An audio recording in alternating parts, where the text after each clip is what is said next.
요즘 일본 젊은이들이 심상치 않습니다. 그들의 입에서 계속 오르내리는 이 한 문장. 일본이 망할 거라는 예언 들어봤어? 그 예언들은 규슈의 무녀의 입에서 나왔다고 하는데요. 난카이 대지진, 쓰나미, 태풍과 가뭄, 그리고 엔저 현상까지 다 맞춘 무녀의 예언들. 그 예언이 하나의 유행처럼 일본의 메신저를 통해서 전파되었고, 일본의 수백 명의 젊은이들이 일본은 답이 없다고 말하며 이 나라를 떠나겠다고 선언하고 있습니다. 심지어는 일본의 중장년층에게 예언을 무시하지 말라며 목소리를 내고 있다는데요. 대체 무슨 사연인지 지금 바로 비디오를 재생해 보겠습니다. 잠깐 1초밖에 안 걸리는 좋아요 버튼을 눌러주시면요. 비디오가 잘 돌아간대요.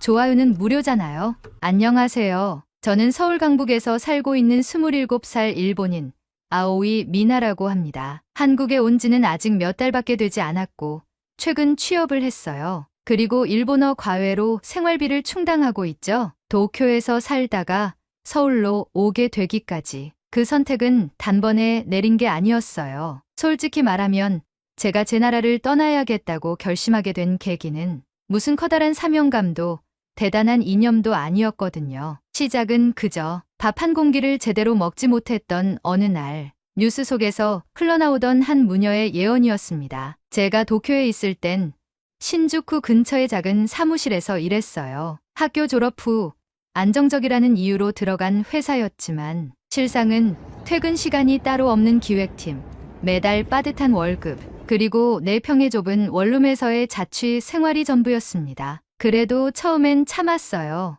다들 이렇게 사는 거겠지. 조금만 더 버티면 좋아지겠지 하면서요. 그런데 작년 가을부터 쌀값이 급격하게 오르기 시작했습니다. 도쿄 시내 슈퍼마다 한 사람당 한 포 한정이라는 종이가 붙었고 편의점 도시락 진열대는 오전이면 이미 텅텅 비어 있었어요. 하루는 일이 너무 늦게 끝나서 편의점에서 남아있는 게 단 하나 소금 주먹값뿐이었어요. 가격은 무려 600엔. 그걸 집어들었다가 다시 내려놓았습니다. 그리고 그날 저녁 저는 컵라면 한 개로 하루를 마감했어요. 이게 내가 원했던 도쿄의 삶이었나? 그때 처음으로 제가 믿어왔던 도쿄 드림이 너무 멀게만 느껴졌어요. 그 무렵이었어요. SNS에서 자꾸 보이는 영상 하나가 있었는데 규슈 무녀 예언이라는 해시태그가 붙은 클립이었어요. 처음엔 그냥 무속이나 괴담 같은 이야기인 줄 알았죠. 하지만 이상하게도 그 영상은 계속 회자됐고 심지어 회사 점심시간에도 누군가 입을 열더라고요. 들었어? 그 할머니가 예언했던 쌀값이 얘기 진짜야. 규슈에서 살아생전 예언을 했다는 사야코 할머니. 흰 옷을 입고 조용히 앉아 천천히 말하는 모습. 다들 처음엔 장난처럼 웃다가 나중엔 진지해졌어요. 수많은 사람들이 예언 할머니에게 들은 예언들을 모아놓았는데 모두 일본의 재앙에 관한 내용이었어요. 곡식의 무게가 무너질 것이다. 바람이 등을 때릴 것이다. 아이들이 타국을 흠모할 때 이 나라는 무너진다. 머지않아 일본 땅 80%가 물에 잠길 것이다. 한국의 용서를 구하지 않으면 종속될 것이다. 그 영상이 올라온 지 한 달 뒤 진짜로 가뭄과 태풍으로 인해 농가가 피해를 입었고 그때부터 점점 쌀값이 오르기 시작했고 난카이 대지진 전조현상들과 쓰나미가 이어졌어요. 그리고 무엇보다 젊은 층 사이에서는 진지한 대화가 오가기 시작했죠. 우리한테 왜 이런 일이 생기는 걸까? 정말 한국에 사과해야 하는 거 아니야? 근데 뭘 사과해야 되지? 처음엔 반신반의했지만 예언 내용이 하나둘씩 현실화되면서 진짜일 수도 있다는 기묘한 확신이 저를 파고들기 시작했어요. 그런데 이상하리만큼 그 예언을 무섭다고 말하는 사람들이 한국의 용서를 구해야 한다는 부분만큼은 피하거나 외면하더라고요. 아, 그건 그냥 덧붙인 말이지. 우리 세대랑은 아무 상관없잖아. 그 말들이 저를 더 혼란스럽게 만들었어요. 사실 저는 한국을 꽤 좋아했습니다. 제 인생 최고의 한국 드라마는 나의 아저씨였고 매일매일 유튜브로 K-팝 영상을 틀어놓고 음악을 즐기곤 했죠. 특별한 계기가 있었던 건 아니에요. 그냥 마음이 갔어요. 그리고 대학교 3학년 때 전 남자친구랑 한 번, 졸업 후 친구들이랑 한 번, 총 2번 한국 여행을 갔었어요. 전 남자친구와 여행은 생각도 하기 싫고요. 친구들과 여행은 서울이 아닌 전주로 떠났어요. 한국에 전통가옥인 한옥이 많다고 들어서 친구들과 한복을 입고 전통가옥 체험을 하고 싶었거든요. 그중 가장 기억에 남는 추억은 비 오는 날 식당 아주머니가 이거 들고 가요 하며 우산을 건네주시던 장면. 그 기억은 아직도 선명하게 남아 있어요. 따뜻하고 익숙하고 감성을 자극하고 뭔가 어렴풋이 느껴졌던 정이라는 감정이 한국을 더 좋아하게 만들었던 것 같아요. 반면 도쿄는 점점 차가워졌어요. 출근길에 지하철 안에서 사람과 눈 마주치는 것도 부담이고 회사에선 다들 요즘 쌀값도 올랐는데 밥은 먹고 다니냐라는 말조차 농담처럼 던졌어요. 그런 날이 계속되면서 저는 점점 도쿄가 싫어졌습니다. 결국 어느 날 책상에 앉아 있던 저는 도쿄의 하늘을 보며 생각했습니다. 참고 살아라. 그게 사회란 거야. 너도 곧 익숙해질 거야. 그 말들을 수없이 들었지만 익숙해지기 싫은 삶도 있다는 걸 그날 확실히 깨달았습니다. 그렇게 저는 휴가를 내고 고향 시즈오카로 내려갔습니다. 부모님과 이 이야기를 꼭 해야겠다는 생각이 들었거든요. 그리고 그게 제 인생을 통째로 바꾸게 될 대화의 시작이었습니다. 도쿄에서 내려온 그날 하늘은 잔뜩 흐려 있었어요. 기차역을 빠져나와 시즈오카의 오래된 골목을 걷는 동안 낯선 건물 하나 없는 고향이 어쩐지 멀게만 느껴졌습니다. 마치 저는 이 동네에 어울리지 않는 사람이 되어버린 것 같았어요. 현관문을 열자 어머니가 환하게 웃으며 반겨주셨고 아버지는 익숙하게 텔레비전 앞에 앉아 계셨죠. 한동안 못 본 사이에도 집안은 변함이 없었고 오히려 그 변함없음이 더 답답하게 느껴졌습니다. 저녁 식사엔 익숙한 반찬들이 놓여 있었어요. 된장국, 연어구이, 감자조림. 그 모든 것들이 제게 익숙해야 했는데 숟가락을 들고도 한참 동안 입을 떼지 못했습니다. 식사 중간쯤 저는 조용히 입을 열었습니다. 아버지, 규슈 무녀 예언 이야기 들어보셨어요? 아버지는 숟가락을 멈추더니 눈을 살짝 찌푸리며 말씀하셨습니다. 그런 뜬소문은 관심 없다. 예언이 나라를 구하겠냐? 그게 그냥 소문이라고 보기엔 요즘 돌아가는 현실이 너무 겹쳐 보여서요. 곡물값 폭등, 기후 문제, 청년 실업 다 맞아떨어지잖아요. 설령 맞았다 쳐도 그런 건 우연일 뿐이야. 저는 잠시 숨을 골랐습니다. 그리고 예언 속 한 문장을 꺼내들었죠. 한국의 용서를 구하지 않으면 종속될 것이다. 그 말이 저는 자꾸 마음에 남아요. 아버지의 손이 멈췄습니다. 숟가락을 조용히 내려놓고 조금 단단한 목소리로 말하셨습니다. 그건 그냥 정치적인 말장난일 뿐이다. 우리는 이미 많은 걸 했고 이제는 더 이상 끄집어낼 필요 없어. 과거는 과거일 뿐이야. 하지만 아버지, 그게 문제잖아요. 과거는 과거다라고 말하면서 아무것도 바꾸려 하지 않는 거요. 사과를 한 적도 없고 책임을 진 적도 없잖아요. 그건 정부가 알아서 할 문제야. 개인이 나설 일이 아니고 괜히 정치적인 갈등을 더 키울 필요도 없어. 그냥 조용히 지나가면 되는 거다. 그 말 묵인하라. 조용히 지나가라. 저는 그 순간 머릿속에서 무언가 확 끊어지는 소리를 들은 것 같았습니다. 아버진 늘 그렇게 말씀하세요. 참아라. 지나가라. 그냥 받아들여라. 근데 전요, 이제 안 돼요. 참고 싶지 않아요. 지진 정보가 일상이 되고 밥 한 공기조차 쉽게 못 사 먹고 미래에 대해 이야기하면 그건 내가 어려서 그래라는 말만 듣는 사회에서 이제 정말 더는 못 살겠어요. 아버지는 조용히 고개를 돌렸고 어머니는 제 눈치를 보며 말을 꺼내셨습니다. 미나야, 내가 얼마나 힘든지 엄마도 알아. 그치만 너무 감정적으로 생각하지 말고. 아뇨, 엄마. 이건 감정이 아니라 판단이에요. 저 한국으로 갈 거예요. 둘 다 고개를 들고 저를 바라봤습니다. 그 순간만큼은 저도 떨렸어요. 하지만 그건 무게를 인식한 떨림이 아니라 그동안 눌러온 것들이 터지며 생긴 가벼운 흔들림이었어요. 도쿄에 다시 올라가면 이력서 정리해서 보내고 인턴십 지원도 다시 해볼 거예요. 준비가 된 건 아니에요. 근데 일본에 더는 답이 없다는 생각이 요즘 자꾸 들었어요. 한국이 무슨 낙원인 줄 아니? 아버지의 낮은 목소리가 제 등을 때렸지만 저는 조용히 고개를 끄덕였습니다. 그건 알아요. 근데 적어도 거긴 지금보단 숨 쉴 수 있을 것 같아요. 답답함이 치밀어 올라 밥도 다 먹지 않고 부랴부랴 다시 도쿄로 가기 위해 가방을 챙겼어요. 집을 나서기 전 아버지는 여전히 아무 말 없이 식탁에 앉아 식사를 하고 계셨고 어머니는 마당까지 따라 나오셨어요. 어머니는 제게 이대로 가면 안 된다 는 것처럼 고개를 좌우로 흔들었습니다. 하지만 저는 어머니를 뿌리치고 울분을 참고 기차역으로 향했어요.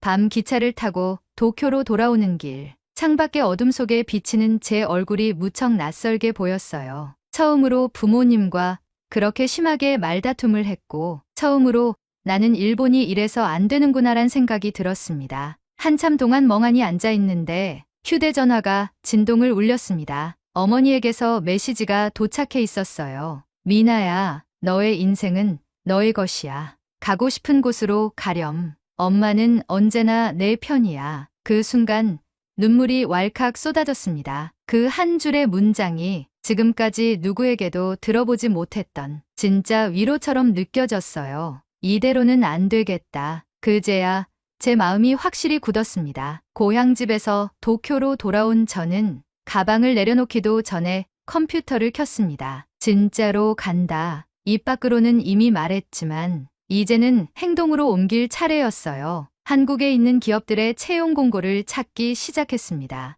일본어가 가능한 외국인 인턴을 모집하는 글들 중 스타트업과 콘텐츠 회사들을 중심으로 10군데 넘게 북마크했죠. 이력서는 밤새 다듬었습니다. 일본에서 했던 프로젝트와 자격증, 포트폴리오를 영어와 한국어로 병기에 만들었고 자기소개서에는 이렇게 썼습니다. 일본에서 태어났지만 한국이라는 사회에서 제 가능성을 다시 시험해보고 싶습니다. 과거에 대한 책임을 느끼는 청년으로서 지금의 삶을 더 진실하게 살고 싶습니다. 보내는 손이 떨렸지만 한 건씩 제출할 때마다 확실히 나는 움직이고 있다는 감각이 생겼어요. 며칠 뒤 2군데 회사에서 메일이 왔습니다. 화상 면접 가능하신가요? 저는 전날 밤까지 복장과 인사를 연습했고 면접 당일엔 정장 셔츠를 입고 원룸 책상에 앉았습니다. 모니터 너머로 보이는 한국어 면접관의 첫 인사에 긴장이 확 올라왔지만 천천히 말해도 괜찮습니다라는 한마디에 조금 안심할 수 있었어요.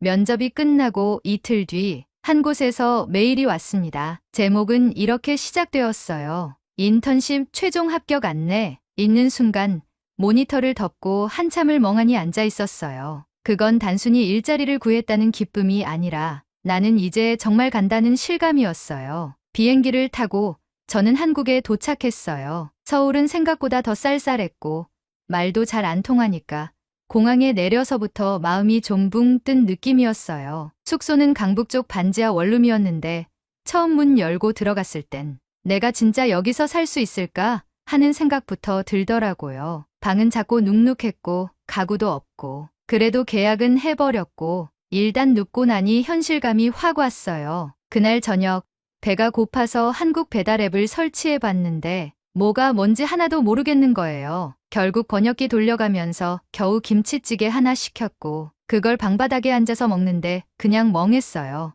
나 진짜 왔구나 그 생각만 계속 돌았어요. 며칠 뒤 인턴십 첫 출근을 했어요. 회사 건물은 좀 오래돼 보였고 직원들은 전부 한국인이었어요. 저는 콘텐츠 번역이랑 SNS 글 올리는 걸 도와주기로 했는데 솔직히 말해서 처음엔 하나도 못 알아들었어요. 회의 때 무슨 말 하는지도 잘 안 들리고 누가 저한테 말 걸면 늘 죄송합니다. 다시 말씀해 주세요부터 시작했어요. 몇 번 그렇게 반복하다 보니까 눈치 보이고 자꾸 위축되더라고요. 그래도 같이 일하던 직원들은 진짜 친절했어요. 디자인팀 윤정 언니는 제가 잘 못 알아듣는 것 같으면 슬쩍 옆에 와서 따로 설명해 줬고 기획팀 태균 씨는 제가 혼자 남아있을 때 종종 오늘 힘들었죠?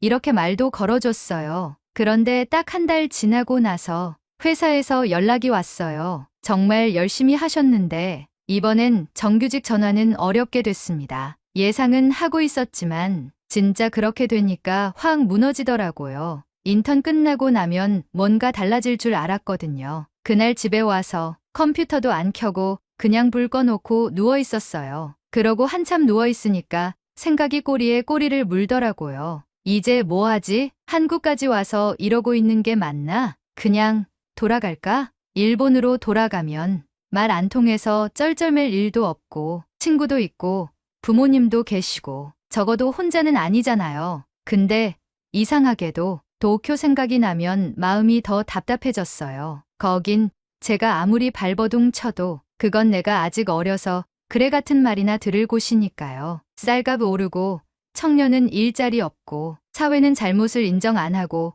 그냥 모른 척하는 분위기. 생각해보면 제가 한국에 오고 싶었던 건 여기가 좋아서가 아니라 일본이 도저히 못 견디겠어서였던 것 같아요. 한국에선요, 제가 뭘 잘 못하면 이해해요. 저도 처음엔 그랬어요. 이렇게 말해주는 사람들이 있었어요. 처음엔 그게 되게 낯설었는데 계속 듣다 보니까 그래, 여기선 실수해도 다시 할 수는 있겠구나. 그런 생각이 조금씩 들더라고요. 며칠 고민하다가 그냥 결정했어요. 돌아가면 뭐가 달라질까? 지금 여기서 버텨보는 게 맞는 것 같아. 그래서 한국어 회화 과외를 신청했고 생활비를 벌어야 하니까 일본어 과외도 시작했어요. 온라인으로 진행했는데 생각보다 많은 한국인들이 원어민과 대화를 하기 위해 결제를 해주었어요. 그 와중에 제 또래 같아 보이는 한 학생이 수업 끝나고 물어봤어요. 선생님, 왜 한국에 오셨어요? 그 말 듣고 조금 웃었어요. 여기서 한번 살아보고 싶었어요. 아무도 나 대신 책임져 주지 않는 세상에서 내가 제 인생을 한번 책임져 보려고요. 그러자 그 학생도 저에게 말했어요. 한국도 젊은 층이 힘든 건 마찬가지예요. 하지만 우리들이 더 노력한다면 지금보다 나은 삶을 사는 게 가능하지 않을까요? 한국은 과거에 힘들었던 시기도 모두 극복했으니 그 힘을 믿어보려고요. 그 말이 딱 지금 제 상황 같았어요. 그런데 요즘 들어 제게 연락 오는 사람들이 부쩍 늘어나기 시작했어요. 대학교 동기, 전 회사 동료, 심지어 몇 년 동안 연락 없던 선배까지. 미나, 너 아직 한국에 있어? 살만해? 거기 괜찮아? 전부 같은 질문을 해요. 그리고 곧장 이어지는 말은 다 비슷합니다. 나도 이제 일본이 너무 싫어. 한국에서 살면 좀 나을까? 예전엔 제가 그런 얘기를 하면 에이, 그래도 일본이 낫지 하던 사람들이었는데 지금은 오히려 먼저 한국 이야기를 꺼냅니다. 실제로 일본에서 청년층의 한국행이 눈에 띄게 늘고 있어요. SNS에서도 K민이라는 말이 해시태그로 붙고 한국어 학원을 등록했다는 인증도 자주 보여요. 처음엔 혼자라고 생각했는데 이젠 제가 움직인 방향이 그렇게 특별한 일만은 아니었다는 걸 느끼고 있어요. 그리고 요즘 친구들이 제게 가장 많이 하는 말이 있어요. 야, 한국은 어때? 진짜 살아볼 만해? 예언 따라 여기서 뒤지느니 나 한국 가서 살고 싶어서. 그럴 땐 솔직하게 말해요. 힘들긴 한데 그래도 버틸 수는 있어. 여긴 좀 다르더라. 이상하다고 생각되는 건 이상하다고 말할 수 있어. 그럼 이해를 해주고 같이 문제를 해결하려고 해. 일본 꼰대들이랑 완전 달라. 그래서 나한테는 맞는 것 같아. 편한 말 한마디에 공감해주는 사람도 있고 혼자 사느라 외롭겠다며 밥 한 끼 같이 먹자고 말해주는 사람도 있고 그런 일들이 쌓이다 보니까 여기가 외국이 아니라 조금은 내가 살아갈 곳이 되어가는 것 같아요. 그리고 지난주 드디어 좋은 소식이 하나 생겼어요. 그동안 꾸준히 이력서 돌리고 면접 보던 회사 중 한 곳에서 정식 채용이 결정됐어요. 서울에 있는 한 스타트업 기업이에요. 일본어 콘텐츠와 한국 콘텐츠를 연결하는 일이고 앞으로는 기획 업무도 조금씩 맡아볼 기회가 생길 거라고 하더라고요. 면접 끝나고 연락이 왔을 때 진짜 눈물이 날 뻔했어요. 처음 도쿄 원룸에서 이력서 쓰던 그날이 떠올랐고 한국어 수업 들으면서 발음 틀릴까봐 말 한마디 꺼내기도 조심스러웠던 시절도 생각났어요. 아, 나 진짜 여기까지 왔구나. 그 기분이 뭔가 복잡했지만 제 안에서 뚜렷하게 다가오는 한 단어는 살 수 있다였어요. 앞으로 저는 여기서 더 잘 살고 싶어요. 누구보다 성실하게 그리고 제가 가진 기술과 감정, 언어를 이 사회에 조금씩 보태가면서 살아가고 싶습니다. 누가 대신 미안하다고 말해주지 않아도 저는 제 몫의 책임을 이곳에서 하루하루 살아내는 걸로 대신하고 있어요. 그리고 바람이 있다면 제가 고향에서 마주했던 그 예언이 지금의 일본 중장년층에게는 단순한 이야기나 소문이 아니라 정말 진지하게 생각해봐야 할 문제가 되었으면 좋겠어요. 미안하다는 말 너무 늦지 않게 꺼낼 수 있기를 바랍니다. 그게 우리 세대가 조금이라도 덜 외롭고 덜 아프게 살아갈 수 있는 시작이 될 수 있으니까요. 오늘의 사연은 여기까지입니다. 오늘 사연에 대한 여러분의 생각을 댓글로 남겨 감동 비디오의 마지막을 장식해주세요. 그리고 오늘의 비디오가 공감이 되신다면 구독, 좋아요 한 번씩 부탁드리겠습니다. 여러분의 댓글 하나하나가 영상을 제작하는데 큰 힘이 됩니다. 다음엔 더 흥미로운 사연으로 여러분을 찾아뵙겠습니다. 시청해주셔서 감사합니다.